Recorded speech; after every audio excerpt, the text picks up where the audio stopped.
What's up, everyone? Sam here from 609 Sports Talk, coming at you guys on this lovely Tuesday, because it is Tuesday when you are seeing this. Coming at you guys with another recorded video today. And today, I want to talk about our Philadelphia Phillies. Yes, as we know, 609, we run a lot of all sports content, but for me, myself personally, I am an all Philly sports fan, which means I've been depressed for about 2 weeks now. But anyway, let's get into this. So, as we all know, the Phillies, another miserable October, going down in 4 games to the Dodgers, losing last Thursday, ending their season. And unfortunately, that looks to be the end for this core group as a whole. So today we're going to do a little Phillies stay or go. Now, we're not going to talk about outside the organization moves that could happen. We're strictly talking about who do we think will be on the team next year and who will not be from the current team that they fielded as of this past Thursday against the Dodgers. So I don't want to waste a lot of time. Let's get into this. And we're going to start with the coaching staff. I have no issue with the coaching staff. I think Paco Figueroa and Dusty Wathan are good base coaches. I'm fine with them. Caleb Cotham, I think Caleb Cotham is one of the better pitching coaches in the league. Look what he's done with Christopher Sanchez. Look what he's done with Jesus Luzardo. I think he's actually been one of the better pitching coaches the Phillies have had. So I want to hang on to Caleb Cotham. As for Kevin Long, I think this team has needed a new hitting coach for about 2 years now. I've been out with Kevin Long since the 2023 NLCS. Yes, I do understand that hitting coaches kind of get scapegoated by poor batting from teams because these are all professional athletes that are veteran players that have been around for a while, so they're not going to change up what they've done to get them here. But Kevin Long and the approach that this team has taken since the 2023 NLCS against the Diamondbacks in the postseason has not been good. They chase too many pitches. It's too many home run or bust swings. It's just, I think they need some new life with hitting coaches. And Kevin Long, he's had a decent little bit of success in the league as a hitting coach, but I am out with Kevin Long. I think the Phillies need to go in another direction. Now, as for Rob Thompson, I am split right down the middle with this one. I honestly think if Topper wants to come back, he will be back. As much as the postseason failures have come with Topper, and a lot of them are his own. I mean, we have the Alvarado move in the 2022 World Series, bringing him in for Zach Wheeler. We have the situation with Bryson Stott bunting against the Dodgers. There's a lot of postseason mistakes that Rob Thompson has made. But as a Phillies fan, this has been the best run that the team has had under a manager since Charlie Manuel left. We had to sit through the years of Pete Mackanin and Ryan Sandberg and Gabe Kapler and Joe Girardi, who we thought was the manager that was going to bring postseason baseball back to this city, but the team was lifeless under him. And when they fired him in June of 22 and brought Rob Thompson in from bench coach to manager, the team has done a really good job to get to the postseason and get there consistently. They've won the NL East back-to-back seasons. So with Topper, I'm split down the middle. I'm okay if he wants to come back, and I'm okay if the Phillies want to go in a different direction. I don't want to say Rob Thompson is the guy before the guy, but 4 straight postseason failures, it's almost trending in that direction. But I'm okay with either. If Topper wants to be here, who are we to take away the manager has given us consistent postseason baseball? So that's it on the coaching staff. Now let's move into the players. Now, like I said, these are strictly players that we think are going to be on the outs with the team or pending free agents. First off, we're going to start with Jose Alvarado. I think Jose Alvarado, he can go. The issues with the performing-enhancing substances, he's been called for PEDs now twice in his career since being with the Phillies. He's not available to them because of that. And he's also suffered his fair share of arm injuries, too. He just had a forearm injury that cost him the rest of his regular season before the postseason.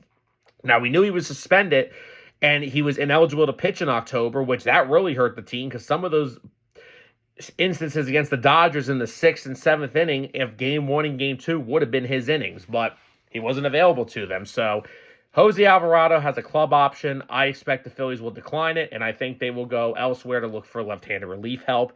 Even though they still have Tanner Banks and Matt Strahm for next year, I still think they'll be looking for a third lefty out of the pen. I do not believe it's going to be Jose Alvarado, though. Moving on, let's go to Walker Buehler.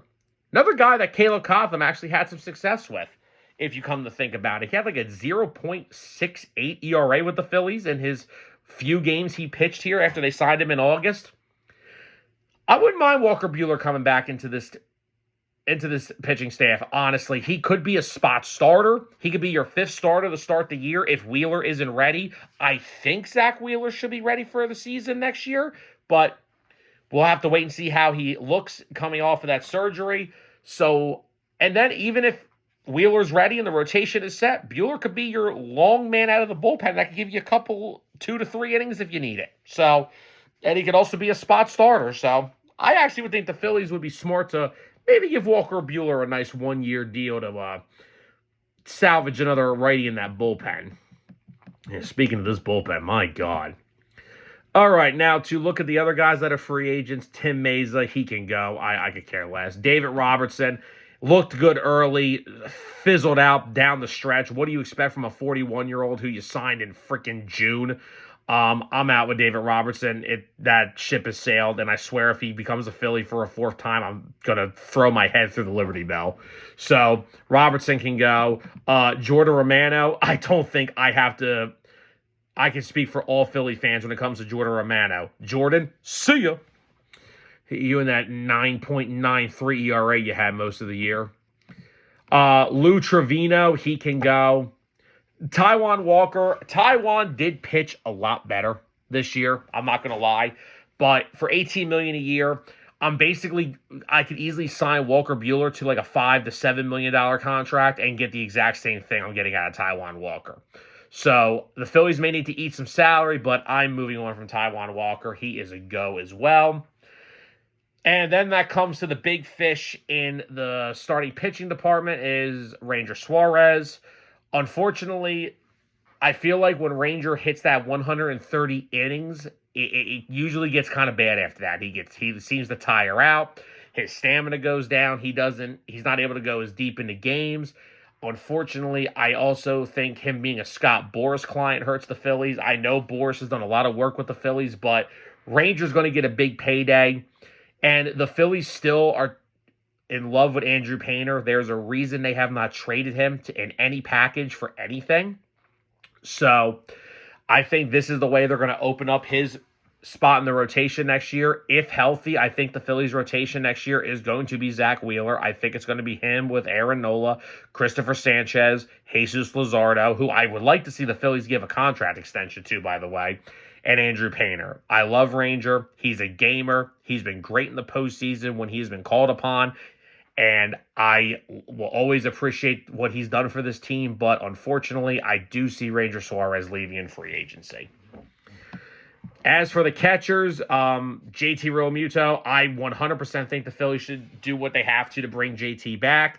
They have no in-house options. The only catching prospect I knew that the Phillies were high on was Eduardo Tate. Of course, they sent him away in the Johan Duran deal, but Tate is probably 3 years at least away from the big leagues. I'm not going with a catcher duo of Rafael Marchand and Garrett Stubbs. I despise Garrett Stubbs since he made that comment about the pool in Arizona during the 2023 postseason. I believe cursed us. We haven't won a postseason series since.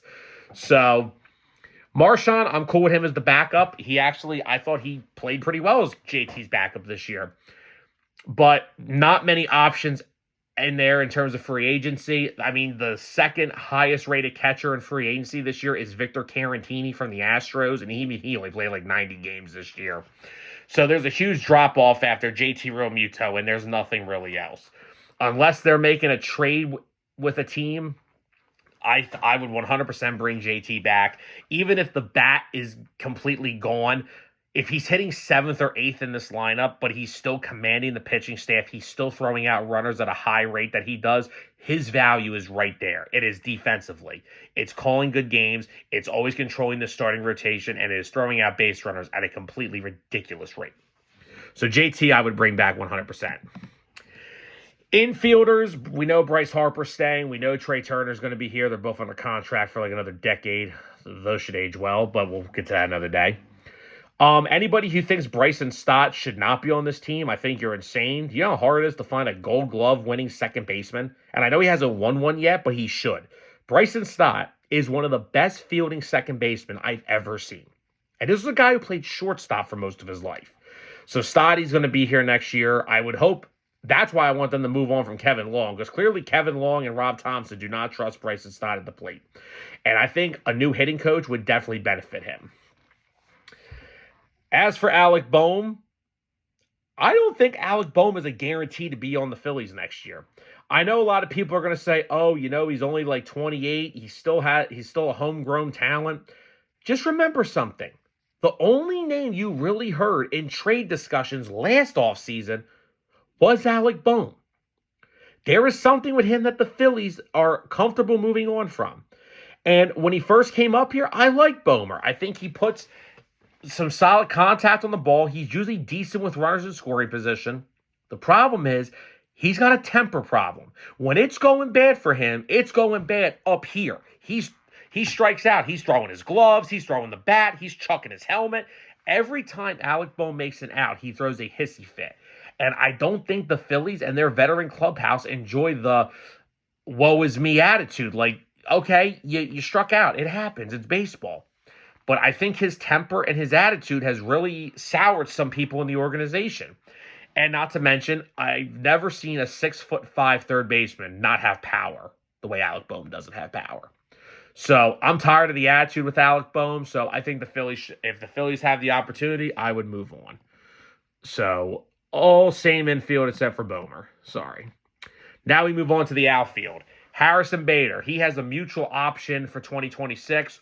100% I want the Phillies to pick that up. He brought stability to center field. I didn't have to watch Johan Rojas anymore, who could not hit Johan Rojas couldn't hit in a T-ball league. So he put him back in AAA, which is where he rightfully belongs.